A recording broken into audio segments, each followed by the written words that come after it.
Yo, assalamualaikum, kembali lagi di channel Perang Damai. Langkah Presiden Rusia Vladimir Putin pada Senin 21 Februari ini yang mengakui Republik Rakyat Donetsk dan Luhansk membuat dunia terkejut. Sebelumnya, analis barat memang memprediksi Rusia akan segera masuk wilayah Ukraina. Yang tidak disangka-sangka adalah pola dan metode yang digunakan. Rusia bermain cantik dengan cepat mengakui kedaulatan dua bagian yang memisahkan diri dari Ukraina itu. Setelahnya mengirim pasukan ke sana dengan dalih menjaga perdamaian. Hehe, jadi yang bisa menjaga perdamaian bukan Amerika aja ya, kata Rusia. Kini pasukan Rusia sudah ada dan terus meningkat di kawasan Donbas, Ukraina Timur.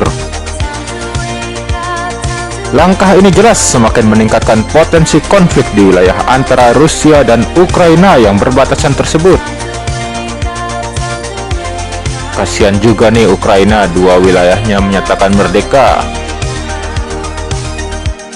Sebenarnya ini wilayah ketiga sih setelah Crimea yang lebih dulu dicaplok Rusia. Dalam pidato yang disiarkan di televisi, Putin yang tampak sangat marah menggambarkan Ukraina sebagai bagian integral dari sejarah Rusia dan mengatakan Ukraina Timur adalah tanah Rusia kuno dan dia yakin rakyat Rusia akan mendukung keputusannya.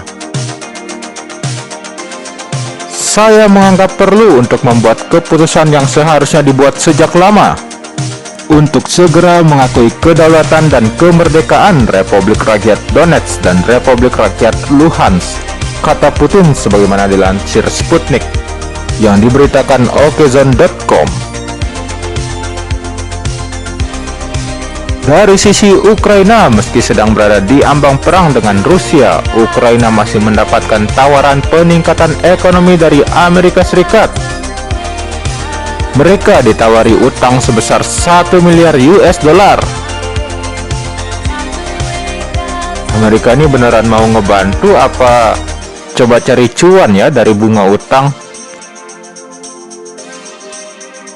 IDX Channel yang mengutip dari Sputnik Selasa 15 Februari ini menyatakan penawaran itu datang langsung dari Menteri Luar Negeri Amerika Serikat Antony Blinken. Dia beralasan dana tersebut diberikan untuk mendukung agenda reformasi hingga menstabilkan keuangan kepada IMF. Di tengah situasi Ukraina yang semakin memanas akibat ancaman invasi Rusia, sejumlah negara meminta warganya meninggalkan Ukraina secepat mungkin.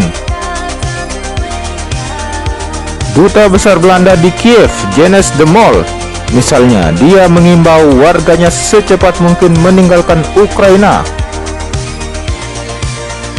Dijelaskan pemerintah Belanda tidak menyiapkan pusat evakuasi, sehingga warga Belanda di Ukraina diminta mempertimbangkan imbauan pemerintah dan segera mengevakuasi diri.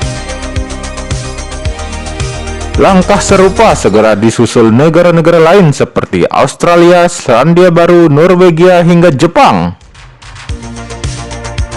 Dalam keterangan Kementerian Luar Negerinya, Jepang mengatakan pada Jumat lalu telah meminta warga negaranya untuk segera meninggalkan Ukraina.